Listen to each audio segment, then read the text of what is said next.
Volodymyr Zelensky s'est rendu ce mardi à Avdiivka sur le front est ukrainien, une ville pilonnée depuis des mois par les forces russes. La justice russe maintient en détention le journaliste du Wall Street Journal, Evan Gershkovich. Il est accusé d'espionnage par les autorités. Le Parlement européen adopte 5 textes en faveur de la lutte contre le changement climatique, dont celui sur le mécanisme d'ajustement carbone aux frontières. La marche des vivants s'est tenue ce mardi au mémorial d'Auschwitz en Pologne pour commémorer l'Holocauste.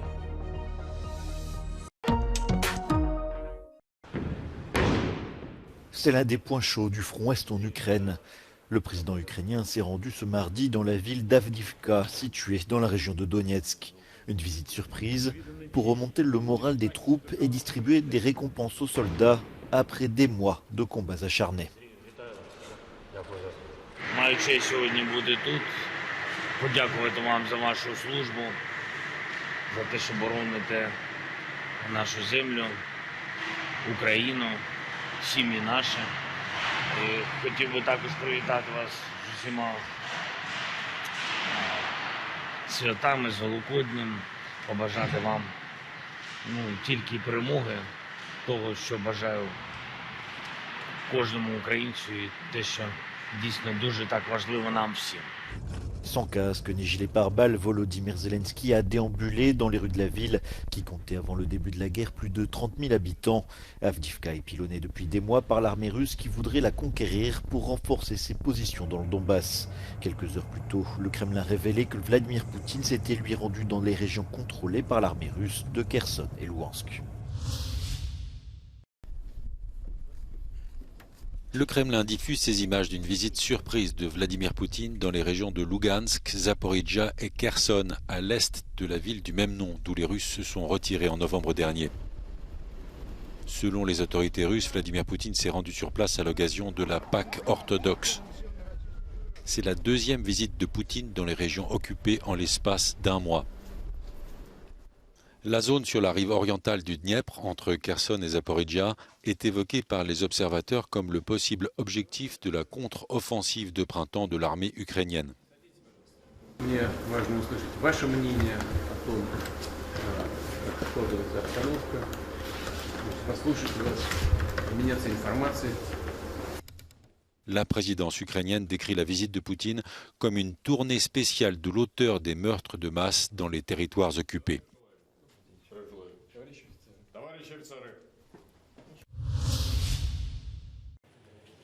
The UK Defence Ministry says there is a realistic possibility that Russia has reduced troop numbers and is decreasing offensive action around Donetsk city, most likely to divert resources towards the Bakhmut sector, where Russian forces are also stepping up their use of heavy artillery and airstrikes, according to the commander of Ukraine's ground forces. The UK Defence Ministry says the front line in Bakhmut largely follows the main railway line. Ukraine is generally holding Russia's involvement from the south along the line of Korsunsko Street, the old main road west of the town. According to the Institute for the Study of War, geolocated footage posted on the 16th of April shows that Wagner Group forces have advanced north of the Kostiantynivka-Chasiv Yar-Bakhmut route along the main railway in Bakhmut. The commander of Ukraine's ground forces said Ukrainian soldiers inflict significant losses on the enemy and significantly slow down its offensive. For both sides, the exact sequencing of any major drawdown of their units around Bakhmut has become a critical question, with Ukraine wanting to free up an offensive force while Russia likely aspires to regenerate an operational force. Wagner Group leader Yevgeny Prigozhin attempted to justify slow Wagner advances within Bakhmut, likely in an attempt to pressure the Russian Ministry of Defense into providing Wagner with a consistent and adequate supply of artillery shells. The Institute for the Study of War says Prigozhin is seemingly regaining some favor with Russian President Vladimir Putin, likely as a result of the Russian conventional military's inability to accomplish the tasks Putin had set up during the winter offensive in Donbass. Après des années à couvrir lui-même les procès politiques en Russie, c'est à son tour de se retrouver derrière la vitre des accusés. Arrêté pour espionnage fin mars, le journaliste et correspondant en Russie du Wall Street Journal, Evan Gershkovich, va devoir rester encore en prison. Le tribunal de Moscou a décidé ce mardi de le maintenir en détention provisoire. Selon son avocate, le journaliste âgé de 31 ans reste néanmoins combatif alors qu'il risque 20 ans de prison. En reportage dans l'Oural, le Kremlin affirme qu'il a été interpellé en flagrant délit d'espionnage sans avancer de preuves en ce sens, le dossier étant classé secret. Cette audience intervient dans un contexte de chasse tous azimuts, aux voix dissonantes, et alors que les tensions entre Moscou et l'Occident sont à leur comble en raison de la guerre en Ukraine. Ce lundi, l'une des dernières figures de l'opposition à Vladimir Poutine, Vladimir Kara-Murza, a été condamné à 25 années de prison. Le Brésil est-il aligné sur la Russie concernant la guerre en Ukraine? La question se pose alors que le chef de la diplomatie russe est en visite à Brasilia. Récemment, des déclarations du président Lula ont irrité les Occidentaux. Le leader brésilien a affirmé que Washington devait cesser d'encourager la guerre, accusant les États-Unis et l'Europe de contribuer au conflit en Ukraine. La Maison-Blanche a accusé le Brésil de se faire l'écho de la propagande russe et chinoise. Le Brésil a rejeté ces critiques. Não posso dizer nada porque nem ouvi, não sei do que se trata. Eu só posso dizer que o Brasil e a Rússia completam este ano 195 anos de relações diplomáticas com embaixadores residentes e, enfim, são dois países que têm uma história em comum. La Russie et le Brésil font partie des BRICS, groupe de pays émergents réunis depuis 2011 et qui revendiquent notamment une meilleure représentation dans les organes internationaux. Мы признательны бразильским друзьям за прекрасное понимание генезиса этой ситуации. Нас объединяет общее стремление содействовать формированию более справедливого, подлинно демократического, полицентричного миропорядка. Le Brésil est la première étape d'une tournée d'une semaine de Sergueï Lavrov qui doit le mener aussi au Venezuela, au Nicaragua et à Cuba, 3 pays ouvertement hostiles à Washington.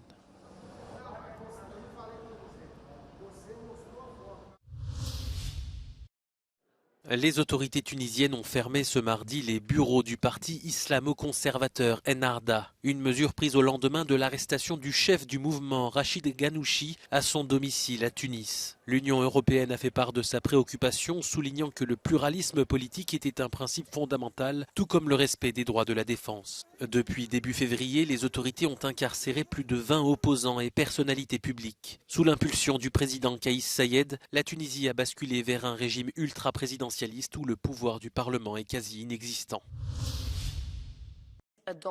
Le Parlement européen fait un nouveau pas dans la lutte contre le changement climatique. Les eurodéputés ont validé mardi 5 textes dans le cadre du paquet Fit for 55, dont l'objectif est de réduire d'ici 2030 de 55% les émissions de gaz à effet de serre. Parmi ces textes législatifs, l'hémicycle entérine le mécanisme d'ajustement carbone aux frontières, ou CBAM en anglais. Le principe est de rendre plus équitables les conditions de concurrence entre les producteurs de l'Union et ceux des pays tiers en attribuant un prix du carbone à certains produits importés. Pour le rapporteur au Parlement, ce dispositif change profondément la donne. It is an absolute game changer and it's really historic because for the first time we will start asking producers to pay for also the imported CO2 emissions. And it's for the first time that the EU or any other region in the world applies a carbon tariff or a carbon price on producers outside of the EU, which that's on itself historic. We hope that this will incentivize other regions in the world to join us in the EU to show the same ambition and decarbonize their economy as soon as possible and to keep so that we keep the 1.5 degrees within reach. Ce mécanisme sera applicable à plusieurs industries comme la sidérurgie, le ciment, l'aluminium ou encore les engrais. Il entrera en vigueur à partir du 1er octobre, mais avec d'abord une période de transition. Pour refaire l'Association européenne des industriels de l'acier, il faut encore des précisions pour encadrer une concurrence équitable avec les entreprises hors de l'Union européenne. Our sector in the next 8 years is expected to invest around 30 billion euros to decarbonize, but at the same time it needs to remain competitive. So for instance, we have 45 billion euros of European steel that are exporting to third countries, and these exports with the current measures would be fully exposed to unilateral cost and would be made uncompetitive. So in short term, our survival is at stake and our transition to a green steel is also at stake. Le Parlement européen a aussi adopté la réforme du système d'échange de quotas d'émissions et le Fonds social pour le climat, qui doit garantir une transition climatique équitable pour tous les citoyens de l'Union.